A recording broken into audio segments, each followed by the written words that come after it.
प्रभु ने एक मौका और दिया कि मैं आप लोगों के बीच में प्रभु के जीवित कलाम को रख सकूं। आज का वचन जो है वो मिलता है प्रेरितों के काम, उसका 9वां अध्याय 1 पद से लेकर 6 पद तक। प्रेरितों के काम, नए नियम की किताब प्रेरितों के काम, उसका 9 अध्याय 1 से लेकर 6 पद तक। यहाँ पर इस प्रकार से लिखा हुआ है, शाऊल जो अब तक प्रभु के चेलों को धमकाने और घात करने की धुन में था, महायाजक के पास गया। तब उससे दमिश्क के आराधनालयों के नाम पर इस अभिप्राय की चिट्ठियां मांगी कि क्या पुरुष क्या स्त्री जिन्हें वे इस पथ पर पाए उन्हें बांधकर यरूशलेम में ले आए। परंतु चलते चलते जब वह दमिश्क के निकट पहुंचा तो एकाएक आकाश से उसके चारों ओर ज्योति चमकी और वह भूमि पर गिर पड़ा और यह शब्द सुना, हे शाऊल तू मुझे क्यों सताता है? उसने पूछा, हे प्रभु तू कौन है? उसने कहा, मैं यीशु हूँ जिसे तू सताता है। परंतु अब उठकर नगर में जा और जो तुझे करना है वह तुझसे कहा जाएगा। ये परमेश्वर का जीवित कलाम है, इसके पढ़े सुने जाने पर आशीष मिलने पाए। मेरे प्रियो, एक शाऊल की कहानी, शाऊल का के बारे में जो हम देख रहे हैं, यहाँ पर हम शाऊल के जीवन से देखते हैं कि शाऊल जो प्रभु यीशु मसीह को सताने वाला था और वो प्रभु यीशु मसीह को सताता है और प्रभु को परेशान करता है, प्रभु के लोगों को परेशान करता है। और जब हम देखते हैं 3 पद में लिखा हुआ है, परंतु चलते चलते जब वह दमिश्क के निकट पहुंचा। ये दमिश्क है क्या? दमिश्क सीरिया की राजधानी और सीरिया का बड़ा नगर है। दमिश्क सीरिया की राजधानी और सीरिया का एक बड़ा नगर है। वहां से वो आगे जा रहा है और वो अचानक उसके ऊपर रोशनी चमकती है और जैसे ही उसके ऊपर रोशनी चमके वह भूमि पर गिर गया। और जब वो भूमि पर गिरा तो उसके सामने उसने एक शब्द सुना, हे शाऊल तू मुझे क्यों सताता है? मेरे प्रियो, मेरा कहने का अर्थ ये है, शाऊल जो आगे चलकर पौलुस बना, परमेश्वर ने शाऊल को किस प्रकार से अपने काम में लिया। आज प्रभु हमसे और आपसे कहता है, हम अपना नाम उस जगह पर रख के देखें कि हे सो एंड सो तू मुझे क्यों सताता है। हम भी किसी ना किसी तरीके से, हम भी किसी ना किसी कारणों से, हम भी किसी ना किसी वचनों से, हम भी किसी ना किसी हरकतों से प्रभु को सताते हैं। जो चीजें प्रभु को पसंद नहीं है वो चीजें हम करते हैं, जो काम प्रभु को पसंद नहीं है वो काम हम करते हैं, और जो बोल प्रभु को पसंद नहीं है वो बोल हम बोलते हैं। मेरे प्रियो, प्रभु आज आपसे कह रहा है, तू मुझे क्यों सताता है?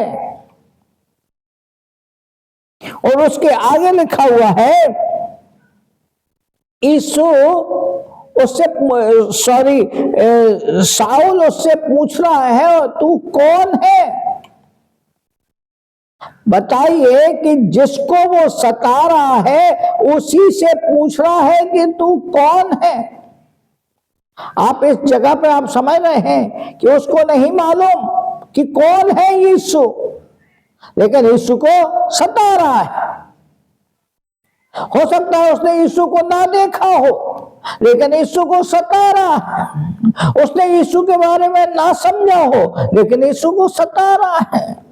लेकिन सिर्फ उसने इतना सुना है कि यीशु काम करता है, यीशु चंगाई देता है, यीशु मुर्दों को जलाता है। और जब एक चीज उसके दिमाग में आए, वो काम उसने नफरत फैलाना चालू कर दी। आज हम उन चीजों को अपने जीवनों में देखते हैं, आज हम वही चीजें हर जगह पर देखते हैं, लेकिन आज प्रभु हमसे भी कहता है कि तू मुझे क्यों सताता है। दूसरे परेशान कर रहे हैं, लेकिन क्या हम मसीह को परेशान नहीं कर रहे? बाइबल में से एक वचन है, यूहन्ना रचित सुसमाचार 15 अध्याय और 5 से लेकर 8 पद तक, तो वहां बहुत अच्छी बात लिखी है। यह लिखा हुआ है, उन्होंने उसको उत्तर दिया, यीशु नासरी को। उसने कहा, यीशु ने उनसे कहा, मैं हूं उसका पकड़वाने वाला यहूदा भी उनके साथ खड़ा था। उसके यह कहते मैं हूं, वह पीछे हटकर भूमि पर गिर पड़े। जैसे साउल के ऊपर जब रोशनी चमकी, वो भूमि पर गिर गया। जिस प्रकार से जो यीशु को पकड़ने वाले आए थे, उसे पता चला कि यीशु ये है, वो भूमि पर गिर गए। मेरे प्रिय, जब जीवन में काम होता है, जीवन में बदलाव आना चालू हो जाता है। जो सता रहे हैं, जो हम प्रभु यीशु मसीह को सता रहे हैं, हमारे कामों के द्वारा प्रभु यीशु मसीह सताया जा रहा है। जब हमारे जीवन में काम होता है, हम प्रभु के पीछे चलने लगते हैं। जैसे प्रेरितों के काम में लिखा हुआ है 9वें अध्याय के 6वें पद में, परंतु अब उठ और जो काम मैं तुझे बताऊंगा, जो तुझे करना है वह मैं तुझे बताऊंगा। मेरे प्रियो, प्रभु के पीछे चलना शुरू कर दीजिए। प्रभु यीशु मसीह साउल से कह रहे हैं, साउल, हे साउल, तू मुझे क्यों सताता है? आज यही क्वेश्चन हमारे सामने है कि हे धीरेन्द्र, तू मुझे क्यों सताता है? आप अपने अपने नाम को वहां रखकर देख सकते हैं, और जैसे ही आपके जीवन में रोशनी चमकेगी, आप गिर पड़ेंगे, अर्थात आप अपने पुराने जीवन को छोड़ देंगे। जब आप गिरेंगे, अर्थात आपका वो गिरने का मतलब है पुराने जीवन को खत्म कर देना, गिरना, और फिर जब उठेंगे तो एक नए रूप में हम उठेंगे। हालेलुया।